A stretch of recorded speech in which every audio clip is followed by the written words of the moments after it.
আপনারা জেনে গেছেন পশ্চিমবঙ্গ বিধানসভা নির্বাচন 23 তারিখ এবং 29 তারিখ এপ্রিল মাসের।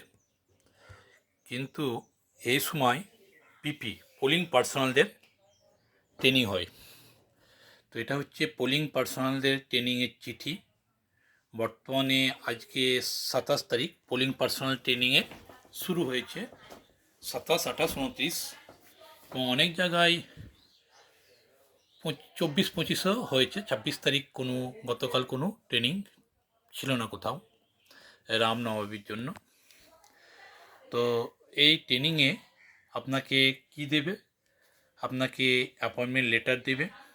পিপি ট্রেনিংয়ের জন্য আপনাকে আই কার্ড দেওয়া হবে। এ দেখুন আই কার্ড, এটা হচ্ছে অ্যাপয়েন্টমেন্ট লেটার পিপির। এটা একটা অ্যাপয়েন্টমেন্ট লেটার, দুটো অ্যাপয়েন্টমেন্ট লেটার 2 কপি থাকবে, ঠিক আছে। আর 12A ফর্ম অ্যান্ড 12 ফর্ম, এই যে ফর্ম 12 আর হচ্ছে 12A, এই দুটো ফর্ম হচ্ছে, এটা হচ্ছে application for the election duty certificate. এটা যদি আপনি আপনার ডিউটি সংশ্লিষ্ট আপনার নিজের বুথের মধ্যে পড়ে, তাহলে আপনি কিন্তু এটা ফিল আপ করে আপনি সেই বুথে, আপনার যে বুথে ডিউটি পড়েছে সেই বুথে আপনি ভোট দিতে পারবেন। যদি আপনার মনে হয় যদি আপনার ডিউটি অন্য জায়গায় পড়েছে, তাহলে আপনি এটা পোস্টাল ব্যালট ভোটের মাধ্যমে ভোট দিতে পারবেন। 12 নম্বর ফর্ম পোস্টাল ব্যালটের জন্য ফর্ম ফিল আপ। আর 12 হচ্ছে ইডিসি ভোটে আপনার যদি সংশ্লিষ্ট নিজের বিধানসভার মধ্যে পড়ে। তো ট্রেনিং দুটো বা পিপি সাধারণত দুটো হয়, আর পিপি অন এবং প্রিজাইডিংয়ের তিনখানা ট্রেনিং করতে হয়।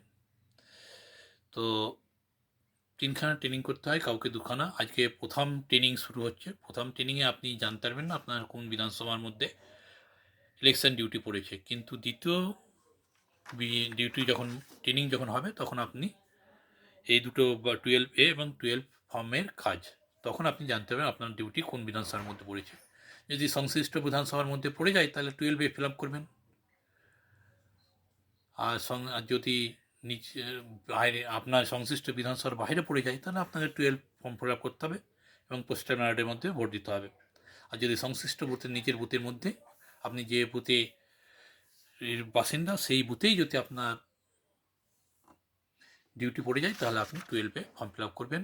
আর এই পর্যন্ত আপনাদের ট্রেনিং অনেকের শুরু হয়েছে, অনেকের শুরু হবে। আপনার ট্রেনিং করুন।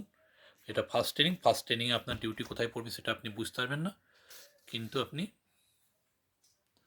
সেকেন্ড ট্রেনিংয়ে বুঝতে পারবেন আপনার ডিউটি কোথায় পড়বে। সেখানে সংশ্লিষ্ট পোলিং পার্টির সঙ্গে একসঙ্গে মিলে আপনার ট্রেনিংটা হবে। আপনি সংশ্লিষ্ট পোলিং পার্টিগুলোকে আপনি সেকেন্ড ট্রেনিংয়ে জানতে পারবেন আপনার প্রিজাইডিং অফিসারকে, ফার্স্ট পোলিংকে, সেকেন্ড পোলিংকে, থার্ড পোলিংকে। মূলত ভোটে প্রিজাইডিং অফিসার থেকে first polling, second polling, third polling 4জন ব্যক্তি থাকবেন। 4জন ব্যক্তি নিয়ে আপনার টিম, এই 4জন ব্যক্তি আপনারা পশ্চিমবঙ্গ বিধানসভা নির্বাচন বা গণতন্ত্র উৎসব আপনারা পালন করবেন। ঠিক আছে, আজ এই পর্যন্ত। পরবর্তী ভোটে আবার আমরা দেখা হবে।